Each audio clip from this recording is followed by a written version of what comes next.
I was kind of thinking, like, the last couple weeks, if you guys have been here the last couple weeks, I've been kind of like in your face about stuff. And, it's my bad. It's really the only way I know how to do things. I'm going to try to be more encouraging this week. And as I was kind of looking at the Bible verse, I was like, man, how can I encourage these guys? Because I really am proud of so many of you. I know a lot of you really well, and I'm proud of what a lot of you have been doing recently. But I'm going to try my best. I really am going to try to do that. All right? Is anybody going back to school tomorrow? Who's going back to school tomorrow? All right. Anyone excited to be going back to school tomorrow? No? Still no? You guys enjoyed being home? Okay. Hey. I talked to a couple people that were like, man, I'm glad that Fletcher's starting back this week. And I was like, man, would you have ever thought that you missed going to school? And they were like, no. And I was like, isn't that crazy? Isn't that crazy how the world works sometimes? Yeah, the moral of the story is you never know what's going to happen. Like, you got to be ready for everything. I mean, kids are missing going back to school. I mean, think about that. Like, that's absolutely crazy. But I wanted to talk to you guys about something specific today, and it's about, like, things being bigger than us, right? We see in movies at times, and you read a book, whatever, and it's like, man, the situation was just bigger than me, right? Usually, as people are talking about being selfless or being humble, but it's like it's bigger than me. It's bigger than how I feel. It's bigger than what I'm experiencing in the moment. Because when we think about what we're feeling, we think about the five senses, right? What we can see, what we can taste, touch, smell, hear, whatever else the senses are. I think it's all of them. But if those things happen, if we can hit all those at the same time, then we really feel something. And when we feel something, then we're more likely to do something. There's the physical sense, and then there's the emotional sense of feeling something, where you can feel something like in your soul. You can feel something's like good. You can feel something's not right. You just have that feeling that comes. And I want to talk about how to do things even though you're not feeling it. Because sometimes we're feeling it, and sometimes we're not. You guys know what I mean? Like, working out. If you're like feeling it, then it's really easy to do, right? If you've had like a bunch of caffeine, if that's what you do, right? Some pre-workout, for those of you that do that, right? Or if you get some like new cute workout clothes, right? You want to go because you're like, oh man, these are brand new. I got some new shoes. I got some new headphones. I'm feeling motivated. I'm starting to talk to this girl, so now I'm trying to get in shape, right? There's certain things that can make us like feel it, right? It makes us, and like, you know what? Like I want to go. Like I want to work out. I want to exercise. And there's sometimes when we're just like not feeling it at all, right? Haven't slept a lot. Or, you have a million things to do on your schedule. You don't really have time. And in order to do those things, whether it be make good grades, study, exercise, whether to do those things, the successful people learn how to do it when they're not feeling it. Right? We've all probably used that phrase. Man, I'm just not feeling that. Your friends ask you, hey, you want to do this? Nah, I'm not feeling that. Right? I'm not feeling that. I can't give a reason. I don't really want to. I can't give you an exact reason why. I'm not going to sit here and break it down. I'm just not feeling it. We've all been there, and we've all been in those situations in time. But what I'm trying to do is what I'm trying to tell you is if you sit around and you wait for everything, for that feeling to do something, if you sit around and wait for like, all right, I feel good about it, this is the time, then that will never happen. And you'll be sitting around looking at other people do it. People your age doing great things. People your age going on to college, getting degrees. People your age getting good jobs, having successful families. And you're still sitting around waiting to feel it. And I see it happen so much. Well, I'm just not motivated to get a job. You'll never be motivated to get a job, ever in your life. What motivates you is getting paid or doing things and that you're proud of. That's what you have. That's what motivates you. And if you sit around just waiting to do it, then you're going to be sitting around forever. And some of you have gone through that, and you're like, amen.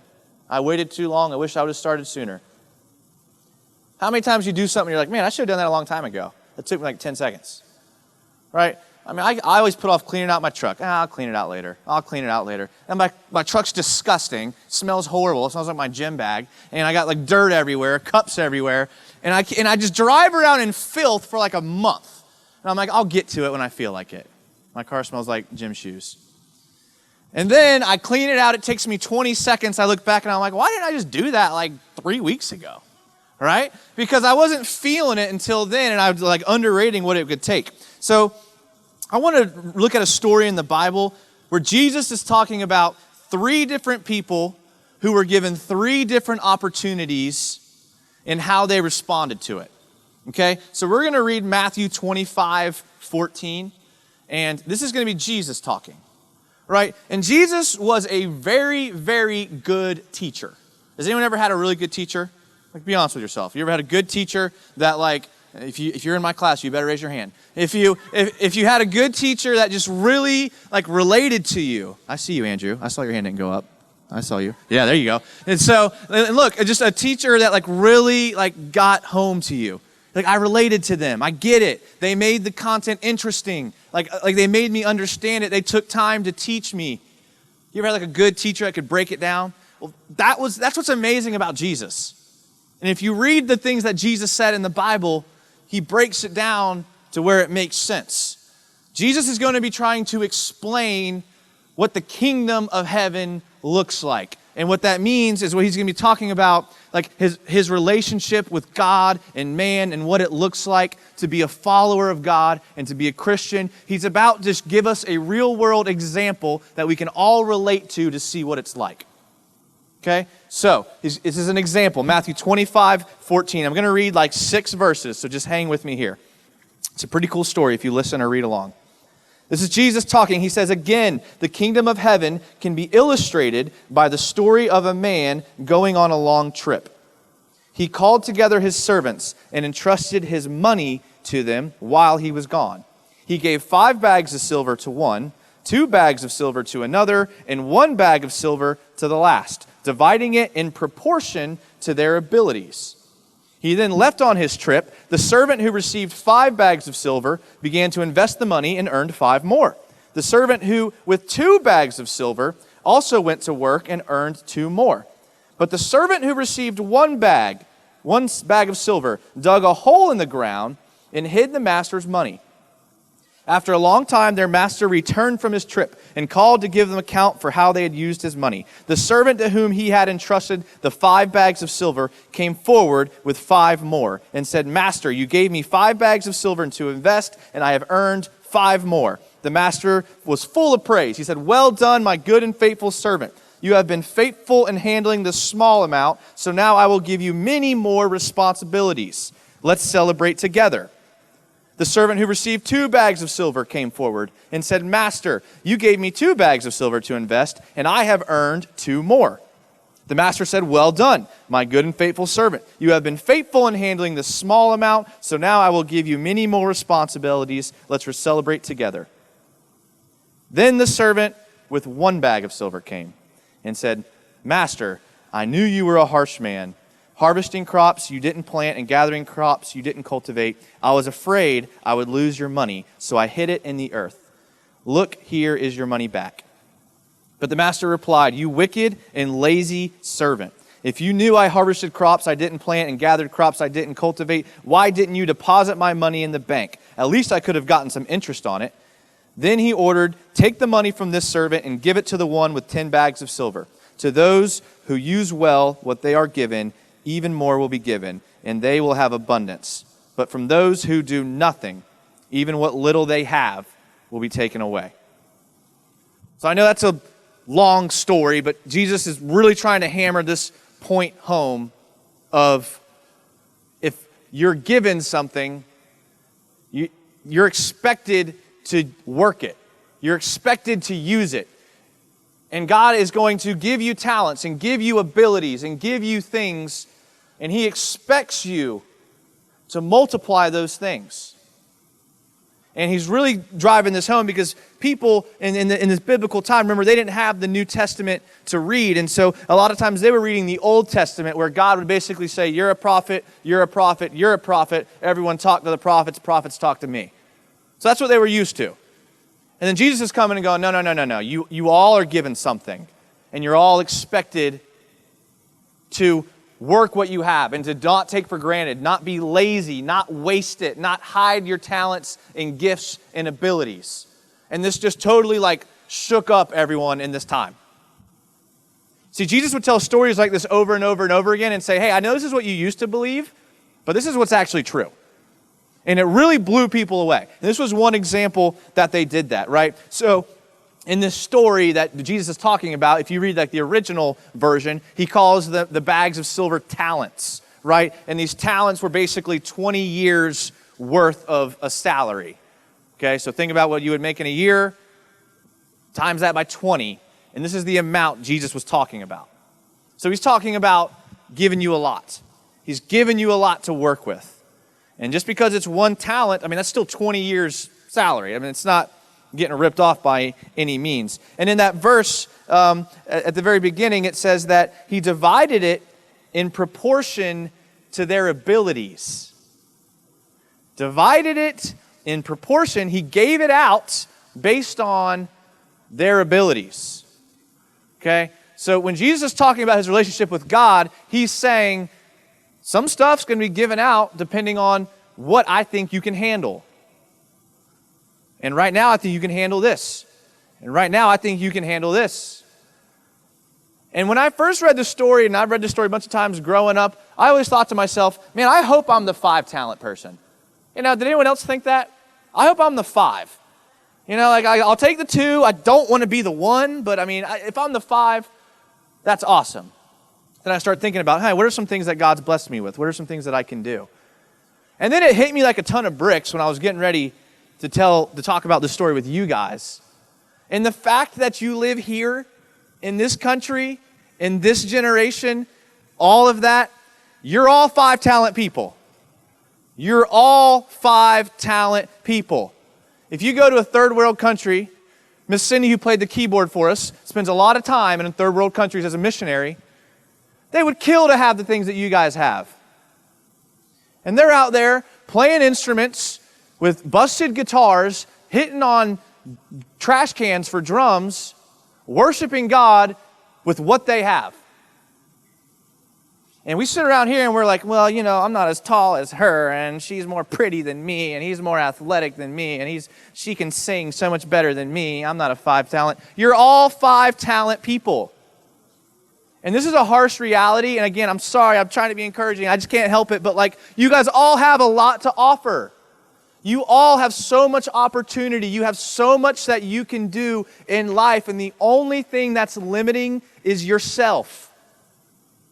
No upbringing of your family, no bad parent in your life, no unlucky situation, no poor family, no bad school. Of that is an excuse because of where you live now and the technology you have and the abilities and freedoms that you have.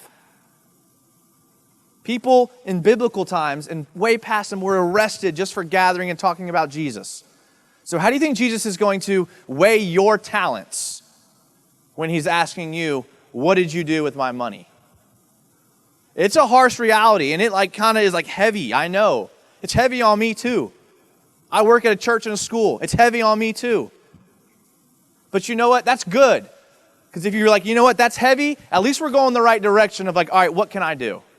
How can I start working these talents? And the good news is about the story that I love, I'm the competitive person, right? I want the 5 talents. I want the 2. I want all 8 talents. You know what? I love how the 5-talent person got the rest from everyone, or got the extra one, because they worked it, right? And I hear all the time, well, the 5-talent person, right? Of course they worked their talent. They got 5 of them. They can do this and this and this and this and this. Of course they did it. I can only do this. 5 to 1, that's not fair. But if you think about it, in the tense that Jesus is talking, he's talking in the term of investing, risking, putting it out on the line, being vulnerable. So if you're a 5-talent person, you're risking 5 times more than the 1-talent person. So before you're like, I want to be 5-talent person, think about what that is. That's being pretty vulnerable. That's putting it all on the line. If you fail, you had 5, now you have 0. That's a big risk. That's a big fall. So work what you have. Work the abilities that you have. Because naturally as humans, we'll want to compare what we have to other people. Right? We go to school with the same people every day. We see the same people at the same time. Doesn't matter what school you're at. Doesn't matter what job you're at. People get in cycles where they go to the bathroom at the same time. They go to the water fountain at the same time. They go to their locker at the same time. And you will see the same person at the same time almost every single day. You can almost set your clock to it. And we get into this trap of comparing. And you guys, whose identity is like all on social media now, which I feel bad for you. I really do. I do. And then you got to compare how many followers you have to how many your best friend have. And then we're going to not talk about it, but I got 20 more followers. So that means I'm 20 more people more popular than you. And you have to live with that constant comparison over and over again if you allow that to take hold of what you have. But it happens at every level. He has more followers than you right now. He has a better degree than you right now. He has a better job than you right now. He has a bigger house than you right now. He has a bigger car. And if you go around comparing what others have to you, then you'll get into this cycle of mental health issues like anxiety and depression and things like that because you're not realizing that you have to work what God gave you. And if you work it, if you're a one-talent person, I can't sing a lick. I can't speak in front of people. I'm barely passing my classes. But you know what? I can show up 30 minutes to Salt, smile, and hand out masks at the front door. That's how you work that one talent. It doesn't take any skill to be on time and to be here early. Zero skill. It takes zero skill to stand there and say, hey, how you doing, and hand out a mask. That's how you work a one talent. That's how you work it. And what does Jesus say in the Bible? He rewards those that work what they're given. He gives them more. You show you have ability, you get more. We talk about it all the time in here. Success in life is not an elevator. You don't get on and hit the next floor and boop, you're there. No, you got to take the stairs in life. Step by step by step by step by step, second floor. Step by step by step by step, third floor. You might trip and fall down a couple stairs. That's all right. We'll get up. We'll just keep walking. There's no easy way, and so many people want the easy way out. And we all know a lazy person. Don't look at them right now. It's not fair, okay? Don't do it. We all know a lazy person. And we're like, dude, you have so much going for you and you're doing nothing. You're doing nothing. You're making no difference in the world. You're like barely dressing yourself. I'm pretty sure you haven't brushed your teeth in a week. Right? And it's just like we look at people and we see that here because we can see that with our natural eyes.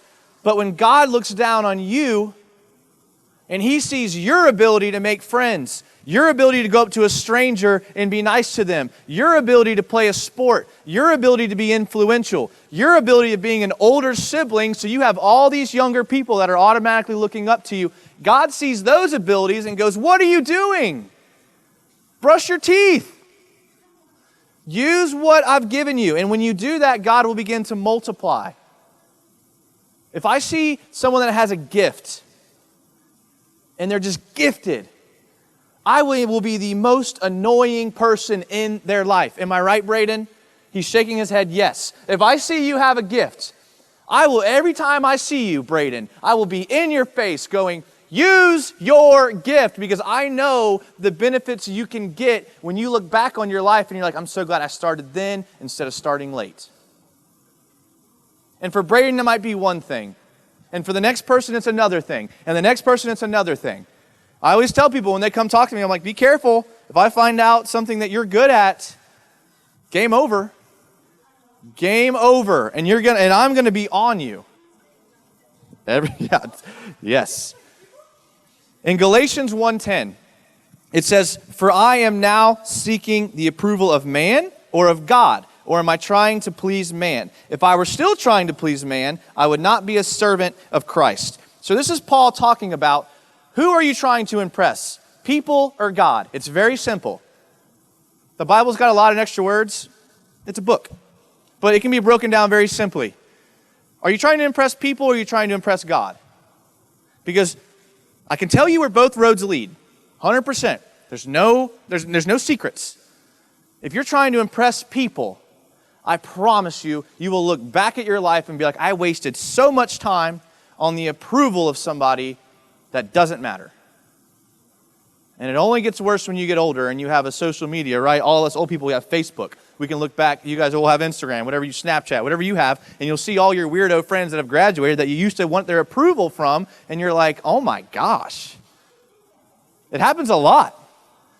It happens a lot. And you think back to, man, when I was younger, why did I care so much? If I could just go back in time machine, go back to Jason sitting down in school, slap him upside the head and say, dude, it does not matter what they think. They're going to be losers. It's a harsh reality. I know you don't want to hear your friends might be losers. I never said I was going to be nice. But I would tell you I would be real with you. Chase after the approval of God. He's the only one that can increase your ability. He's the only one that can increase your talents. Paul in 2 Timothy says, fan your gifts into flame. Fan your gifts into flame. Any fire bugs in here that just love fire, bonfire, fireplace fires, any types of fire, right? I'm one of those people. Love fire pits, all that stuff. What happens if you blow on the embers in a fire? It spreads. Okay? The people in California that are dealing with wildfire issues know this all too well. The Bible says, fan your gifts into a flame. Use what you have. Your gift may be a tiny little ember right now, but if you fan at it and you get it and you work it, that thing will explode into a wildfire of gifts. But you have to start with an ember. And if you compare the heat of your ember and you start looking at the size of your ember and you start thinking, I will never be as hot of a fire as that other fire, you'll never even try. And that's the trap of comparison. So here's my attempt to encourage you, okay? Because I know a lot of you really well. And there's a lot of you that I look at and I know your potential and I know your abilities like immediately. Some of you are still trying to figure out who you want to be. You're still trying to figure out what you want to be known for. You still want people to think of you a certain way. When you think about your friends and your name comes up when you're not around, we kind of want to shape what that opinion is. So we hang out with these people, and we do these things, and we make these decisions, and we talk this way, and we use these words, we dress this way, because we want to shape our image of what other people think of us. Which isn't a terrible thing. When you're trying to get a job, you want your boss to like you. And when you're trying to, you want your teachers to like you. But you have to assess who you're really trying to impress with your life and with your abilities and with your goals. Jesus made no secrets. He didn't hide it. Jesus wasn't being nice about it. He said the person that hid their talent was wicked and lazy. The person that played it safe, the person that didn't take a risk, the person that didn't take a step out in faith and decide, you know what, I'm going to be different than my friends. I'm going to make different decisions than my friends. I'm not going to do the same things that my family members did. I'm not going to make the same mistakes that I've seen these people make over and over again. That's risk. That's not playing it safe. It's doing what's comfortable. It's doing what's easy, and it's doing what's convenient. That's burying your talent in the ground, just waiting for time to expire. And that's who Jesus says is wicked and lazy. So, you have an amazing opportunity here. The band's going to come back up, and they're going to play another song. And if you've ever looked around and you've seen us raise our hands in worship, or you've seen people worshiping and you're like, I don't know what that's about, it might be kind of weird, or I do know what it's about, and I just am not comfortable with that yet. That's taking that step out in faith. It's a sign of surrender to God and saying, you know what? Take my abilities, take what I'm good at, take the things that you've given me, and allow me to use them for you. Allows me to work those talents. And you guys have an amazing opportunity because worship is a time that God promises He'll show up if you meet Him halfway. If you don't know how to do that, here are some suggestions, okay? You guys can stand up. Here are some suggestions. You can close your eyes to eliminate the distractions of the people around you. You can sing the words of the song as a prayer to God. You don't have to think of any words on your own. They're already up here. You can use them as a prayer. You can raise your hands and basically saying, I got nothing. I don't want to impress people. I'm done impressing people. I'm done going down that road that leads nowhere. I'm done going there where I know I'm just burying my talents in the ground. It's an amazing opportunity to do this. It's called responding in worship. And you don't have to do it in worship. You can do it at home when you're reading the Bible app on your own. But you know what? It's really easy here. And you'll see that something amazing happens if you commit to it. So I want to challenge you. A lot of you know what your gifts and talents are. You're old enough, smart enough to know the areas that God's blessed you. Some of you may not. You're still trying to figure out how God wants to use you. That's okay. That's okay. God will reveal it to you. Spend 5 minutes with me. I'll help you. But use this time. Don't waste it. You guys are in one of the weirdest times ever. Weirdest. You're looking forward to going back to school. It's weird. Use this time. Look, you guys are going through a lot of things. We know that. We want to be here for you. We want what's best for you guys. So if you guys need prayer for anything, if you guys need help with anything, come talk to us. We love you guys. We really, really do. Whether you're a tiny little middle schooler or you've graduated from college and you're working in your professional career, we love you. And we know that God has a plan for you. So don't waste this time in worship. Use it. Use it as a prayer to God, and you will see that God will change your life.